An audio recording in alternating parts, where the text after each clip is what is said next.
In section 2.1, we're going to be discussing features of functions. We have an essential question. It asks, what is a function? How do we state the domain, range, and intervals in increasing or decreasing? We're going to start by defining relation. A relation is a set of ordered pairs.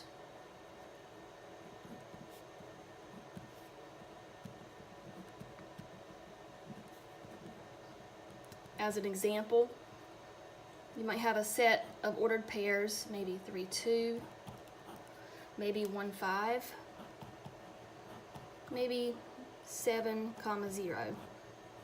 So that's an example of a relation. A function is a relation like we have here, where every x is associated with exactly one y. All right, so a function is a relation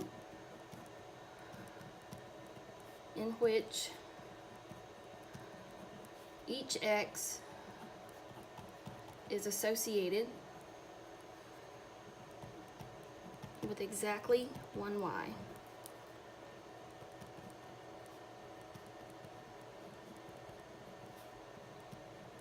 Where each input is associated with exactly one output. Domain is the set of all inputs or the set of all x's. So I'm already running out of space here, but so the domain is the set of all input or x values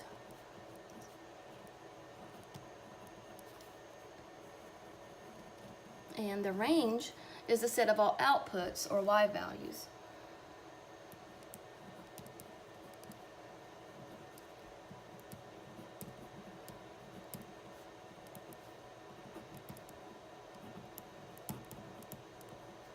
Okay, so I'm sure you're familiar with that from previous math classes. All right, first we're asked to determine if a set of ordered pairs is a function.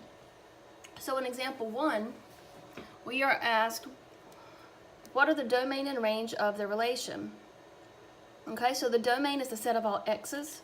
So the domain, I'm going to do set notation, and I'm going to list out all the x values. So I can see I've got a -4, a -3, 0, 1, and 3.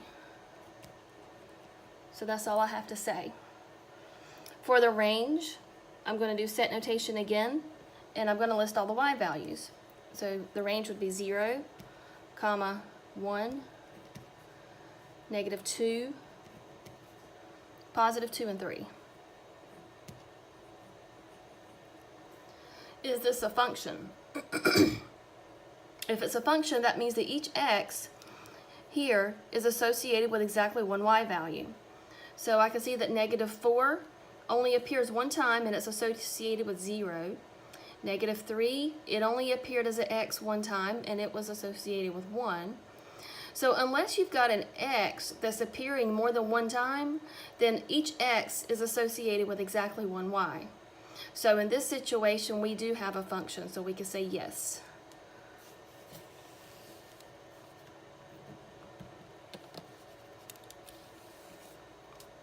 Okay, how would we recognize it if it were not a function? If it was not a function, then it would have looked something like this. Like you would have had an ordered pair, maybe 2, 5, maybe 1, 7, and then maybe 2, 4. Where you would have had the x value of 2 associated with both 5 and 4. So that would not be a function. Okay, so that's how you'll know. All right. Not sure why it was done this way, but the next example is also called example 1. All right, so in this one, we're going to use a graph to determine if we have a function. Okay, so it says, are the following functions, explain why or why not? To help us with this, I'm going to give you the definition of vertical line test. Vertical line test is a way to help us determine really quickly if our graph is a graph of a function. Okay, so with a vertical line test, And if I could move, my tripod's in the way, I would write it in across the top of the paper, but you might want to put it at the top of your paper because this is very helpful if you don't already know it. The vertical line test, it just states that a relation is a function if there are no vertical lines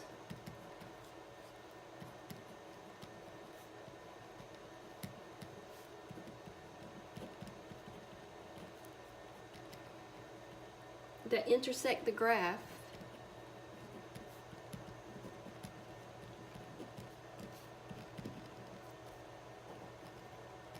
at more than one point.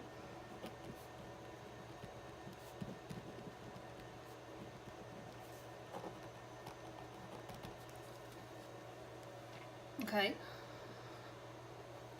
So a relation is a function if there are no vertical lines to intersect the graph at more than one point.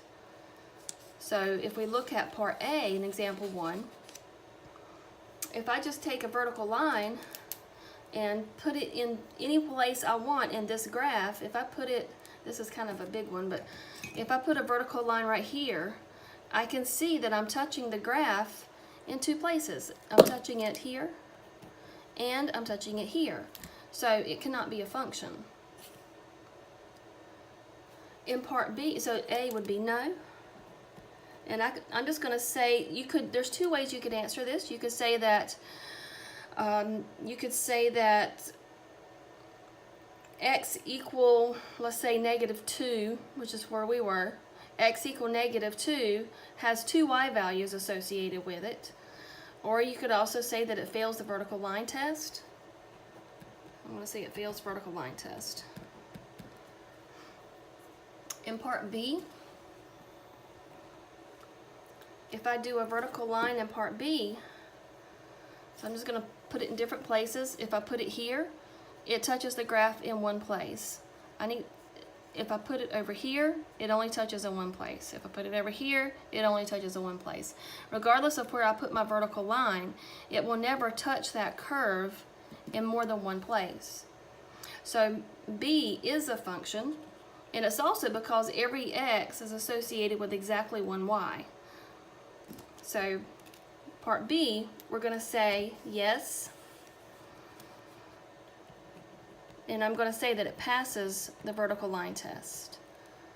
So if vertical line test should be really easy. If you're not seeing it, just let me know, and I'll be happy to talk with you some more about it. But it's something that you don't want to just leave hanging if you're not getting it, because once you see it, it's really simple. Okay? All right, next thing on this, in these notes for 2.1, we're going to determine if an equation is a function. All right, so two things. Let me get this in the right spot here. Okay. So if an equation is a function, generally it's going to look like y equals something. In most cases, if you've got y equals something, then you've got a function. It's just like if you're going to go type it into your calculator, it asks you to start with the y equals button. So you go right here to y equals, and you can start typing in your equation. So if it starts out with y equals, you have a function, because no matter what you put in for x, you'll get exactly one y value. A couple of things that cannot happen, however, y cannot be inside absolute value bars, and y cannot be raised to an even power. So why is that? Let's do a little experiment. So let's make up an example where y is inside absolute value bars. So if I've got an equation and I've got x equals the absolute value of y. Okay, so let's say let's say x equals 4. So if x equals 4, then I've got absolute value of y equal 4. What satisfies that equation? Well, y could equal 4. But it's also true that the absolute value of -4 is 4. So I would have two y's associated with the same x. And that, by definition, is not a function. Very similar if you have y raised to an even power. So if you have, let's say if you have x equals y squared, and suppose x equals 4. Well, you can satisfy this equation if y equals 2, because 2 squared equals 4. But also if y equals -2, -2 squared also equals 4. So there's two answers. There are two y's associated with that one x. Okay, so if you've got y inside absolute value bars, or if you have y to an even power, you will not have a function. And if you've got y equals on one side by itself, it is a function. So for part A, y equal x squared plus 2, this is set up perfectly so I can type it straight into my calculator and get a graph because it's solved for y. So yes, this is a function.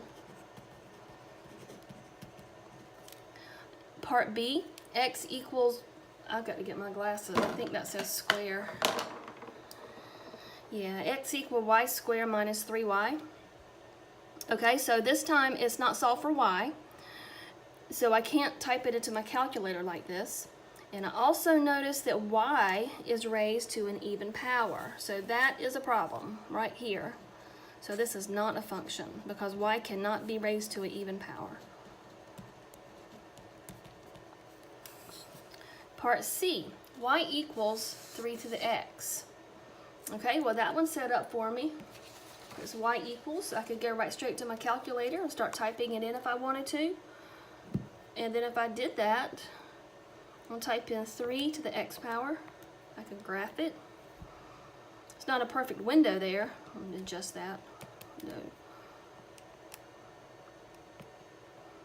I want to do zoom standard so I can see what my graph looks like. And you might already know what it looks like. This is an exponential function. Okay? But this one, it will pass the vertical line test, and it is a function.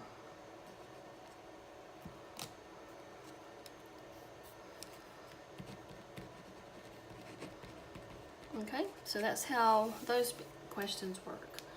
As long as you can remember that y cannot be in absolute value bars and y cannot be raised to an even power, those are pretty easy questions. All right, and on to the next page. Increasing, decreasing, and constant intervals. My paper's set up here a little bit in a cramped spot. I don't have much space. All right, so what does it mean for intervals to be increasing? Okay, well it means that as x increases, y increases. As x increases, y increases. Okay. It also means if you're looking at a picture, as you move from the left to the right side of your graph is going to be going uphill. So I'm going to say, or parentheses, uphill, left to right.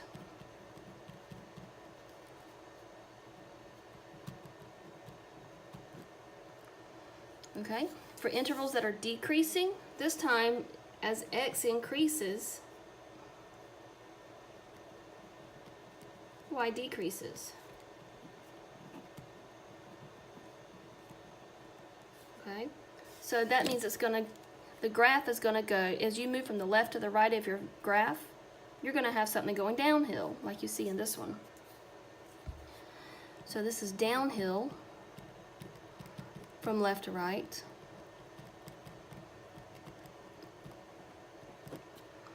And then a constant interval, in this one, as x increases, y stays the same, or y stays constant.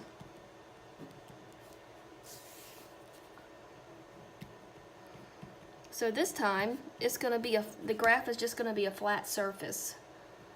You'll have a flat surface that doesn't go up or down. All right, and then in example 3, we are going to determine where the graphs are increasing, decreasing, constant, and we're going to determine the domain and the range. So for part A, the domain, we know that's the set of all x values. Okay, and I apologize, these numbers are not easy to read on this paper. However, each mark counts is a 1.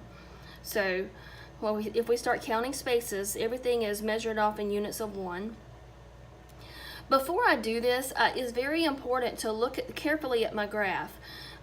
This one is a line segment, and I can see that it has a dot here and a dot here. Be careful that you don't confuse that with a graph that has an arrow. Like in part B, you'll see you've got an arrow over there. But because this one does not have an arrow, it's got these closed circles, then we're going to say that the domain, it goes from, it's all the x values. So from -5 is where it starts, and then it continues all the way over here to +5. We're going to write this in interval notation. So we're going to use a square bracket, and I don't know if you guys have seen interval notation before. I have a feeling you probably didn't, but it's just another way that we can give an interval. Okay, so instead of saying that x is, really this is the same thing as saying x is anywhere between -5 and +5, and because it's got the closed circles at the endpoints, we use a square bracket to indicate that those endpoints are included in the domain. For the range is a set of all y values. So to help us figure that, remember your y-axis is a vertical, it goes up and down. So to find you want to start with the lowest point of the graph and then give the highest point of the graph. So as I move in from the bottom, I see my graph begins right here.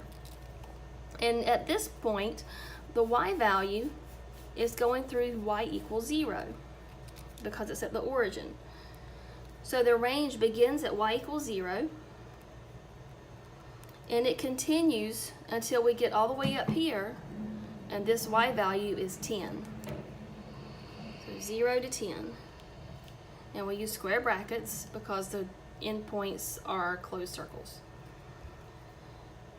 Then for increasing, decreasing, or constant, well, this is only doing one of the three. This is increasing, because as I move from the left to the right, I see my graph is going uphill. It increases, and when I do increasing, decreasing, and constant, I'm going to give the x coordinates for that. So it increases between x equal -5 all the way until it gets here when x equals +5.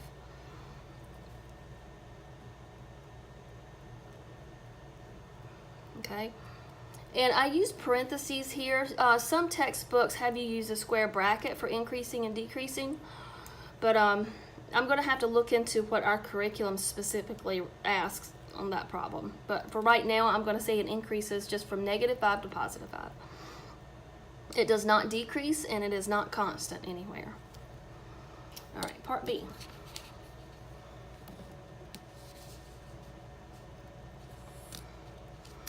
Part B, my domain, the graph begins here, and because this is the y-axis, that means my x is 0, and the domain continues.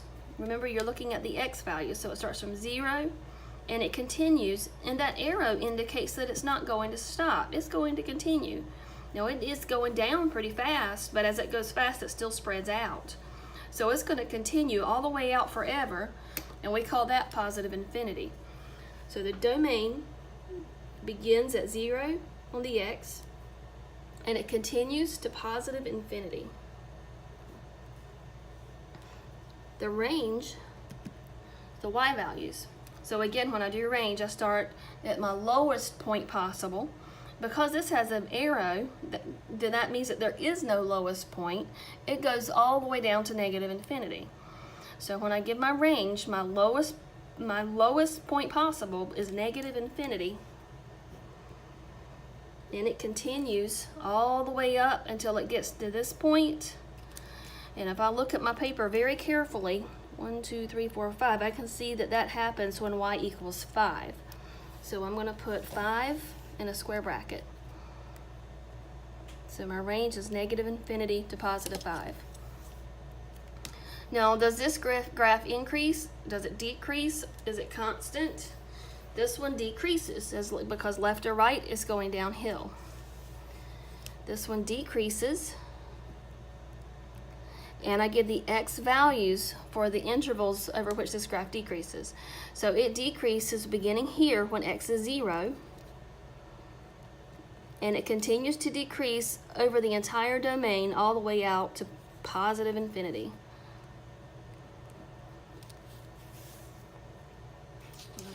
Part C.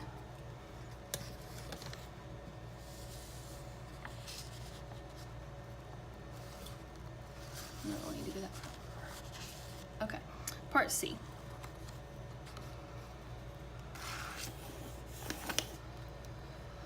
So this one's got different pieces to it.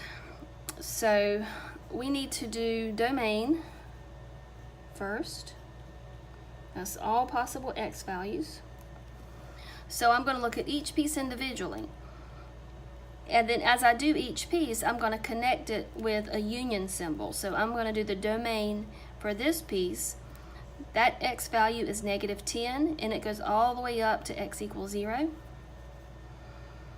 So -10 to 0. And the 0 is included, so it gets a square bracket. Then I'm going to say union because I'm going to another part of the graph. Here it begins at x equals 0, and it continues over to here when x equals 1, 2, 3. So 0 to 3.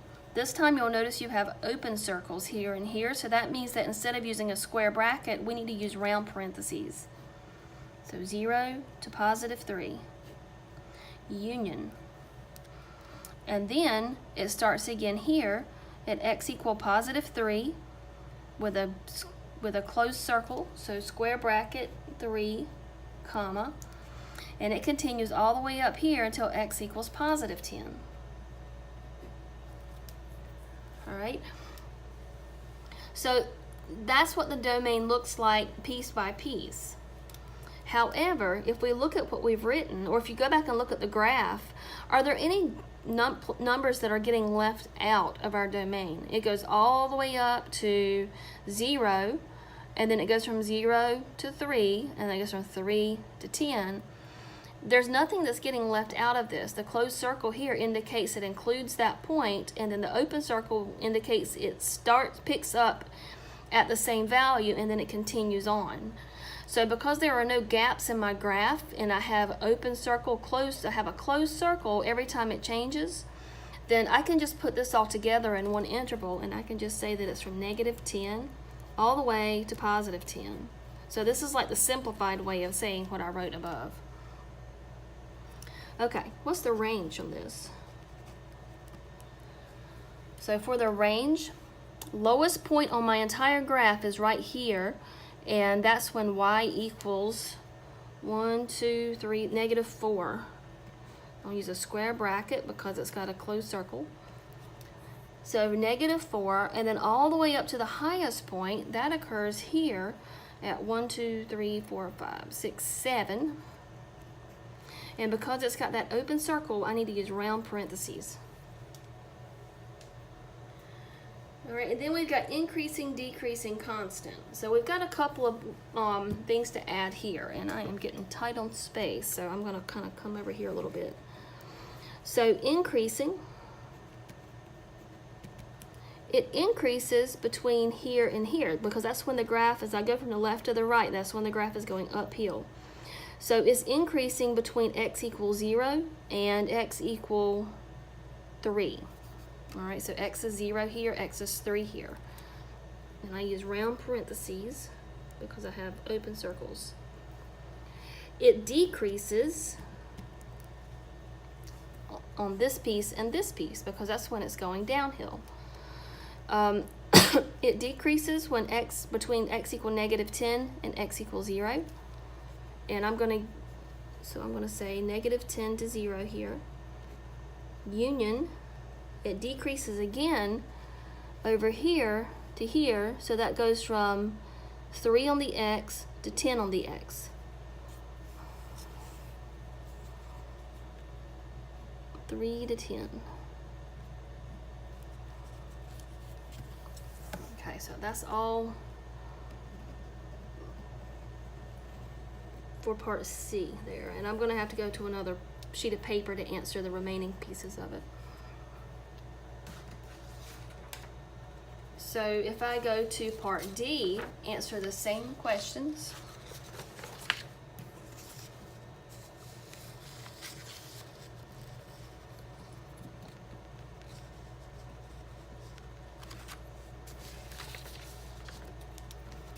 for part D,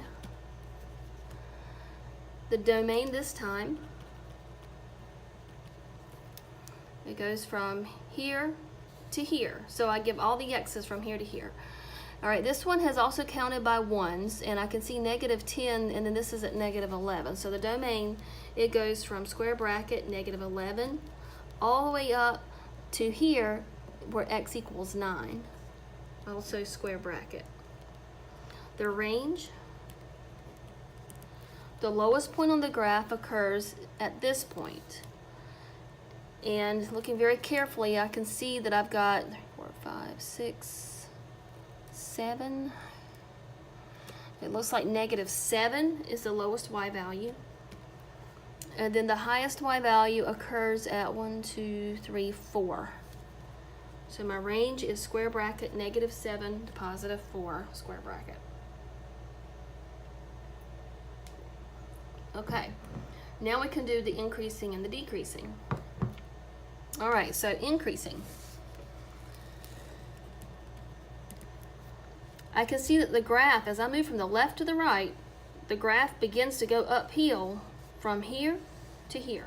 So this is where it increases, from here all the way up to that peak. Left to right is going uphill. So I need to give the x values, and I've got to, let's see, 1, 2, 3, 4, 5, 6. That looks like, I've got my dot kind of drawn in between the two squares of the grid, so I'm gonna, but I think it's gonna go more here, and then go up. That's at -7.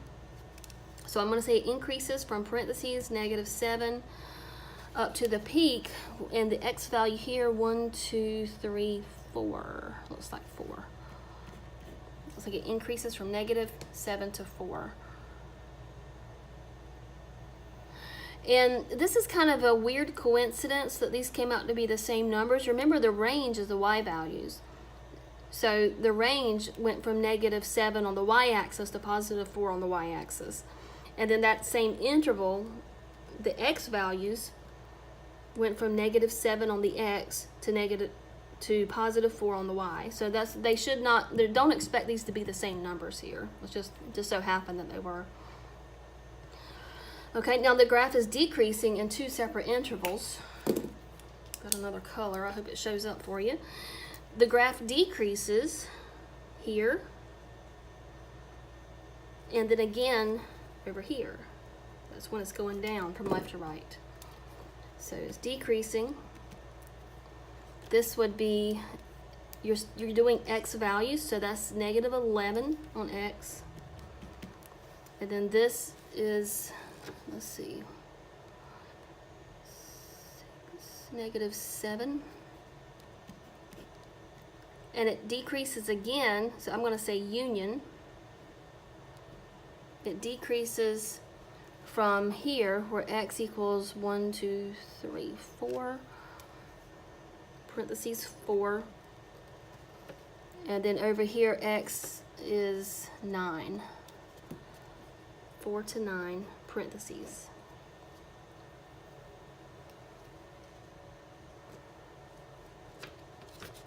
Okay, and then for part E,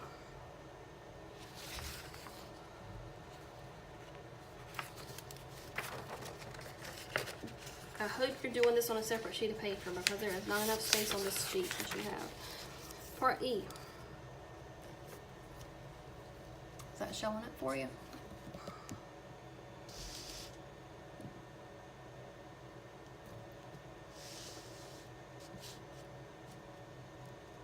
Okay.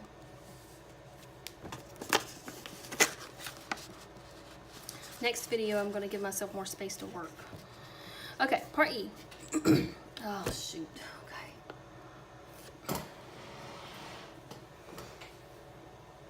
All right. The light cut off because I wasn't moving. All right, part E. This one, the domain. It goes, so the graph begins here so the smallest x, when you do domain, you're going left to right. So the smallest x starts here, 1, 2, 3. So negative, square bracket, -3. And then the x value at this point is at 8. So domain is -3 to 8. The range, lowest point to highest point. So the lowest point on my graph is -4, square bracket, -4. Remember, you're reading the y values this time. And the highest point is here when y equals 2. Okay? This graph is increasing from here to here. So you're going to do the x values. You do the x values for everything except range. It increases when from x equal, that would be at 2, all the way to here when x equals 6, 7, 8, 2 to 8. It decreases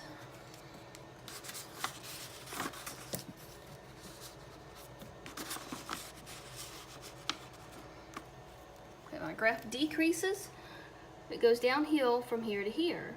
So that x value is at -3. And it decreases until it gets over here when x equals 2. Okay? And then finally for part F.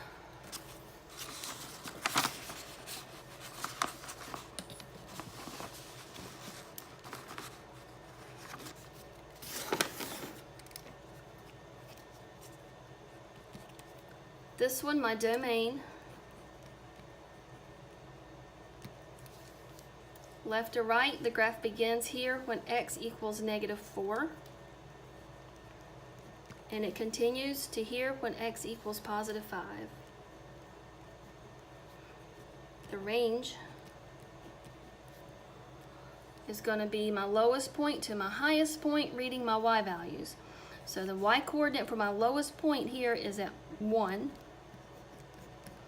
And my highest point all the way up here happens when y equals 7.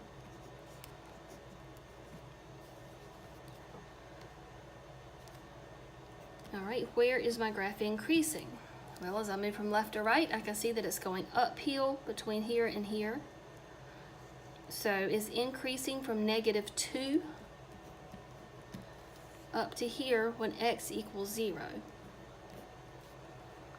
The graph decreases on this side from here to here, and that happens between x equal 1, 2, 3, 4, x equal -4 up to -2.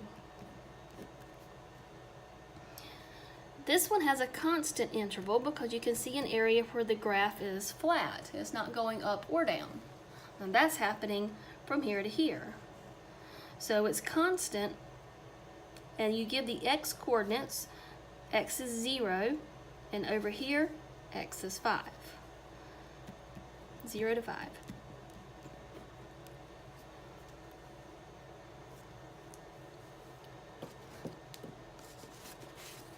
And that's it for section 2.1 notes. So you'll get lots more practice for this.